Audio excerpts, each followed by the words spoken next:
আল্লাহ পাকের গজব জোর করে টেনে আনতেছেন আপনারা। আমরা সতর্ক করতেছি আপনাদেরকে, আল্লাহর গজব চলে আসলে কেউ রেহাই পাবে না, না ভালো আর না মন্দ, কেউই না, কেউ না। আর আমরা যারা ভালো সাজার চেষ্টা করতেছি, ভাই আমি নিজে বাঁচলে বাপের নাম, ওর উপরে আগে সবার আগে আযাব আসবে, ওর উপরে আগে আযাব আসবে। কারণ সে জানতো, জেনেও কথা বলে নাই কেন, জেনেও মানুষকে সতর্ক করে নাই কেন। আমি কথাগুলো খুব ক্ষোভ থেকে বলতেছি, কারণ এগুলো দেখতে দেখতে দেখতে দেখতে আর সহ্য করতে পারতেছি না। কুলু কাওলান সাদীদা, একদম স্বচ্ছ সোজা কথা বলো, যাতে মানুষ, আমার ভাই আপনারা সত্য মিথ্যা চিনে নিতে পারেন। যখন উম্মতের উপর যখন কোনো পরীক্ষা আসে, ভালো করে বোঝেন, উম্মার উপর যখন কোনো পরীক্ষা আসে, যখন আপদ বিপদ বিপর্যয় আসে, ওই সময় আপনি চিনতে পারবেন কে প্রকৃত কাফের, কে জালেম, কে মুনাফিক, আর কে প্রকৃত মুমিন। কথা বোঝা যাচ্ছে? এখন সেই অবস্থা চলতেছে। মুসলিম পরিবারে জন্ম নিয়েছেন ভাই, তাওহীদ শিখতে হবে কি না? তাওহীদ 3 প্রকার, রুবুবিয়্যাত, উলুহিয়্যাত, আসমা ও সিফাত। আরেকদিন আপনাকে বোঝাবো ইনশাআল্লাহ। শিরক 3 ভাবে হয়, একইভাবে। শিরক আকীদায় হয়, শিরক আমলে হয়, শিরক কথা কাজে হয়, শিরক চিন্তায় হয়, শিরক আপনার আসমা ও সিফাতেও হয়, অনেকভাবে হয়। কথায় হয়, কাজে হয়, চিন্তায় হয়, ইত্যাদি। মুসলিম পরিবারে জন্ম নিয়ে তাকে সুন্নত শেখাতে হয়, যে এই কাজগুলো সুন্নত, এগুলো আপনাকে শেখাতে হবে কেন? কেন শেখাতে হবে? কেন আপনি নিজের তাগাদা থেকে সুন্নত শিখবেন না? নবী সাল্লাল্লাহু আলাইহি ওয়াসাল্লাম কি হুজুরদের নবী না আপনার নবী? কথা বলেন, উত্তর দেন। নবী সাল্লাল্লাহু আলাইহি ওয়াসাল্লাম কি হুজুরদের নবী না আপনারও নবী? তাহলে আপনার মধ্যে তার সুন্নত থাকবে না কেন? আপনার চেহারায় দাড়ি নাই কেন? আপনার প্যান্টটা টাকনুর নিচে কেন? কেন আপনি নবী সাল্লাল্লাহু আলাইহি ওয়াসাল্লামের জীবনী সারা জীবনও একবার পড়ে দেখতে পারলেন না? নবী সাল্লাল্লাহু আলাইহি ওয়াসাল্লাম 23 বছর আপনার আমার জন্য কষ্ট করেছেন, মানুষের মার খেয়েছেন, গাল খেয়েছেন, তাকে 15 বার হত্যা করার চেষ্টা করা হয়েছে, তাকে দেশ থেকে বের করে দেওয়া হয়েছে, গলায় দড়ি পেঁচিয়ে টান দেওয়া হয়েছে, পিঠের মধ্যে উটের নাড়ি ভুঁড়ি চাপানো হয়েছে, দাঁত ঘুষি মেরে দাঁত ফেলে দেওয়া হয়েছে, মাথা ফাটিয়ে দেওয়া হয়েছে, পা ভেঙে দেওয়া হয়েছে। কাদের জন্য? তার জন্যে। তা আপনি আমি কেন তার জীবনী পড়ে দেখলাম না কখনো? কেন আপনার চেহারায় দাড়ি থাকবে না, আমার চেহারা দাড়ি থাকবে না? কেন আমাদের প্যান্ট টাকনুর নিচে উপরে থাকবে না? কেন আমাদের কথাবার্তা, চাল চলন, খাওয়া দাওয়া, ইস্তেঞ্জা করা, নামাজ পড়া, প্রতিটা অ্যাক্টিভিটি সুন্নাহ মাফিক কেন হবে না? এটা আপনাকে হুজুরকে শেখাতে হবে কেন? এটা তো আপনার দায়িত্ব শেখা, নিজের দায়িত্ব। আল্লাহর রাস্তায় বের হতে আপনাকে বলতে হবে কেন?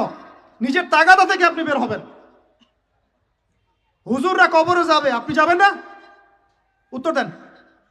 হুজুররা, তোমরা উত্তর দাও, ছেলেরা, ইয়াং জেনারেশন তোমরা যারা আছো, হুজুররা কবরে যাবে, আমরা যাব না? হুজুরদের নবী মুহাম্মদ সাল্লাল্লাহু আলাইহি ওয়াসাল্লাম আমাদের নবী নন? নবী সাল্লাল্লাহু আলাইহি ওয়াসাল্লাম শুধু সাহাবীদের জন্য আসছিলেন না আমাদের সবার জন্য আসছিলেন? নবী সাল্লাল্লাহু আলাইহি ওয়াসাল্লাম সারা জীবনে যে কষ্টগুলো স্বীকার করেছেন তা নিজের জন্য না আমাদের জন্য? কিয়ামতের মাঠে তার সুপারিশ ছাড়া আপনি পার পাবেন? তাহলে আপনাকে সুন্নত কেন শেখাতে হবে? কেন আপনাকে মেসি নেইমারের হিস্ট্রি পড়াতে হয় না? আপনি তো নিজেই জানেন। কেন আপনাকে এই নায়িকাদের হিস্ট্রি পড়াতে হয় না? আপনি নিজেই জানেন, খোঁজ খবর নেন। কিন্তু মুহাম্মদ সাল্লাল্লাহু আলাইহি ওয়াসাল্লাম সম্পর্কে এত গাফেল কেন? সুন্নত না জানলে বেদাত চিনবেন কিভাবে? সুন্নত চিনলে পরে তো বেদাত চেনা যাবে যে এগুলো সুন্নত, এগুলোর বাইরের গুলো বেদাত। তখন তো বেদাতের আলাদা করে সংজ্ঞা আপনাকে শেখাতেই হয় না। মুসলিম পরিবারে জন্ম নিয়েও তাওহীদ চিনতে পারছি না, শিরকের মধ্যে লিপ্ত আছে। সুন্নত চিনতে পারছি না, বেদাতে লিপ্ত আছে। নামাজ, সুবহানাল্লাহ, মুসলিম পরিবারে জন্মগ্রহণ করে নামাজ পড়েন না কেন? নামাজ কি হুজুরদের উপর ফরজ? বলেন। আপনার বয়স কি 10 বছরের নিচে? তাহলে আপনি নামাজ পড়েন না কেন? ফরজ মানে কি? আপনি ইচ্ছা হইলো করলেন, ইচ্ছা হইলো করবেন না, নাকি? এটা ফরজ? ফরজ হইতো বুঝেন। ফরজ কি? ওই যে প্রত্যেক রাতে যে মেয়ের সাথে খষ্টি নষ্টি না করলে আপনার ঘুম হয় না, ওইটা হচ্ছে ফরজ। স্কুলে কলেজে গিয়ে মেয়েদের সাথে অ্যাফেয়ার্স করা, ডেটিং করা, এই পাবজি খেলা, আমাদের সবার উপর এখন ইউটিউবিং, ফেসবুকিং ফরজ। ফরজ বুঝেন, এইভাবে বোঝেন, এগুলো হচ্ছে ফরজ আপনার উপরে।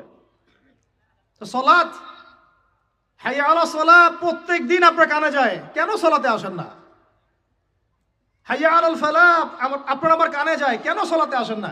কখন সলাতে আসবেন? ছোট ভাইরা কখন সলাতে আসবেন? যখন আপনার বয়স হবে 50, ওই সময় এসে প্রথম কাতারে চেয়ার নিয়ে দৌড়াদৌড়ি করবেন। আমরা যখন মসজিদে যাই, প্রথম কাতারগুলোতে প্রথম 2টা কাতার থাকে বয়স্করা, বৃদ্ধরা, যুবকরা নাই। আর ওই সময় চেয়ার নিয়ে মারামারি, কারণ এখন তো সেজদা দেওয়ার মতো শরীরে ক্ষমতা নাই। আর কে আগে চেয়ার দখল করতে পারে, ওই হচ্ছে প্রতিযোগিতা তখন। আমরা কি ওই সময়ের জন্য অপেক্ষা করছি? সুবহানাল্লাহ। নামাজ পড়লে কি আপনি জঙ্গি হয়ে যাবেন? নামাজ পড়লে আপনি কি মানবতা বিরোধী অপরাধী হয়ে যাবেন? এই ফাইজলামি মার্কে কথাবার্তা যারা বলবে, সমাজ থেকে বয়কট করে দিবেন আর সামাজিক প্রতিবাদ গড়ে তুলবেন। এই শব্দগুলো সস্তা করতে করতে যাকে তাকে যা ইচ্ছা তাই বলে বেড়াচ্ছে। ধর্মের কথা, ইসলামের কথা বললেই মানুষ সন্ত্রাসী হয়ে যায়। আমরা কি শান্তিপূর্ণ পরিবেশের মধ্যে অশান্তি সৃষ্টি করতে চাই? কোশ্চিনকালেও নয়। কিন্তু আপনার ছেলে, আমার ছেলে, আমার ভাই, আপনার বোন নামাজ পড়বে না কেন? নামাজ পড়লে কি মানুষ খারাপ হয়ে যাবে? বাংলাদেশে যে শিক্ষা প্রতিষ্ঠানগুলো সবচেয়ে ভালো করে, এই তো আপনাদের এখানে ক্যাডেট কলেজ আছে না, রেজাল্ট ওদের চেয়ে ভালো কেউ করে? দেখেন প্রত্যেকটা স্টুডেন্ট যাদের নামাজ ফরজ, নামাজ পড়ে ঠিকঠাক মতো, 5 ওয়াক্ত নামাজ টাইম টু টাইম পড়ে। 5 ওয়াক্ত নামাজ তারা টাইম টু টাইম পড়তে পারে, ফিজিক্যাল এক্সারসাইজ করে, খাওয়ার সময় খায়, খেলার সময় খেলে, ঘুমের সময় ঘুমায়, পড়ার সময় পড়ে। তারা ভালো করে না? ভাই, মুসলিম পরিবারে জন্ম নিয়েও নামাজ পড়ি না। আরো বড় কথা তো বলতে বাকি আছে এখনো। মুসলিম পরিবারে জন্ম নিয়েও হালাল খায় না, বেশিরভাগই হারামের সাথে থাকে। আমাদের সমাজের ম্যাক্সিমাম সুদখোর এখন, ম্যাক্সিমাম। সুদ কি? আমার কাছে শোনেন সুদ কি, বাকিদের কথা বাদ দেন। আমার কাছে শোনেন সুদ কি জিনিস। সুদ ইজ ইকুয়াল টু নিজের মায়ের সাথে সেক্স করা। আমার কাছে শোনেন সুদ কাকে বলে। সুদ ইজ ইকুয়াল টু আল্লাহর সাথে যুদ্ধ করা। সুদ সমান সমান রাসূল মুহাম্মদ সাল্লাল্লাহু আলাইহি ওয়াসাল্লামের বিরুদ্ধে অস্ত্র ধরা। সুদ সমান সমান নিজের মাকে বিয়ে করা। সুদ সমান সমান 36 বার জেনা করা, তাও 1 দিরহাম সুদ। 1 দিরহাম সুদ। কোথায় আছে এগুলা? আমি কি আসমান থেকে কথাগুলো বললাম? সহিহ বুখারীর হাদিসে নবী সাল্লাল্লাহু আলাইহি ওয়াসাল্লাম বলেছেন, সুদের পাপের 70টা শাখা আছে। কয়টা ভাই? আরেকটা হাদিস পেয়েছিলাম, সেখানে আছে 73টা শাখা। কয়টা? যার সবচেয়ে নিচের শাখাটার নাম হলো নিজের মাকে বিয়ে করা। আমরা প্রত্যেকেই মায়ের সাথে জেনা করি যারা সুদ খাই। আমাদের মধ্যে যারা সুদ খাই প্রত্যেকেই তার মায়ের সাথে রাত কাটায়। আর কিভাবে বললে কথাগুলো কানে যাবে, কলবে আঘাত করবে আমার জানা নাই। আমরা এটা শুধু খাই না, এটা ফরজ হয়ে গেছে এখন।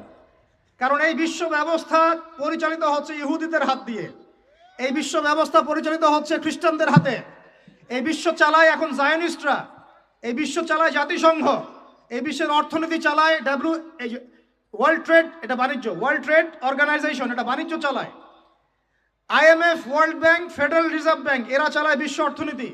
এরা প্রত্যেকেই সারা বিশ্বের প্রত্যেকটা দেশের সেন্ট্রাল ব্যাংকে সুদ খাওয়ায়। এবং সেন্ট্রাল ব্যাংকের আন্ডারে যত ব্যাংকিং সিস্টেম আছে সবগুলো সুদ ভিত্তিক। সব ব্যাংকিং সিস্টেম, সব এনজিও, সব সমিতি কোনো না কোনো ভাবে সুদের সাথে সম্পৃক্ত আছেই আছে। ওইখানে নাম লিখানোর জন্য, ওই টাকা দেওয়ার জন্য মাথার ঘাম পায়ে ফেলে আপনি পরিশ্রম করেন। আমরা প্রত্যেকেই মায়ের সাথে জেনা করি, নাউজুবিল্লাহ। আমরা প্রত্যেকে আল্লাহর সাথে যুদ্ধ করি, আমরা প্রত্যেকে রাসূলের বিরুদ্ধে যুদ্ধ করি। এরপরেও আমরা মুসলমান দাবি করি, জান্নাত পেতে চাই। আর কিভাবে বললে কথাগুলো বুঝবেন আমি জানি না। সূরা বাকারার 279 থেকে আয়াতগুলো পড়তে থাকেন। ইয়া আইয়ুহাল্লাযীনা আমানু, হে মুমিনগণ, ইত্তাকুল্লাহ, আল্লাহকে ভয় করো, ওয়া যারু মা বাকিয়া মিনার রিবা, সুদ ছেড়ে দাও। ইন কুনতুম মুমিনিন, যদি মুমিন হয়ে থাকো সুদ ছেড়ে দাও। ফাইল্লাম তাফআলু, যদি সুদ না ছাড়োস, কথাটা এরকম ঢাকাইয়া ভাষায়, যদি সুদ না ছাড়োস, ফাযানু বিহারবিন মিনাল্লাহি ওয়া রাসূলিহি, তাহলে আল্লাহ এবং তার রাসূলের সাথে যুদ্ধের ঘোষণা শুনে না। আল্লাহ এবং তার রাসূলের সাথে যুদ্ধ করে কেউ সফল হবে? কি হবে আমি বলে দেই সামনে। ইয়ামহাকুল্লাহু রিবা ওয়া ইউরবিস সাদাকাত। আল্লাহ পাক সব সুদগুলোকে একেবারে সমূলে ধ্বংস করবেন, দেখে নিয়েন। পুরো বিশ্বের অর্থ ব্যবস্থা পড়ে যাবে।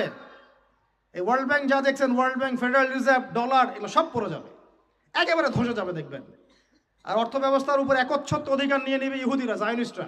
ওই যে প্যালেস্টাইন যারা দখল করতেছে, ওরা আস্তে আস্তে সোনা রিজার্ভ করতেছে, সোনা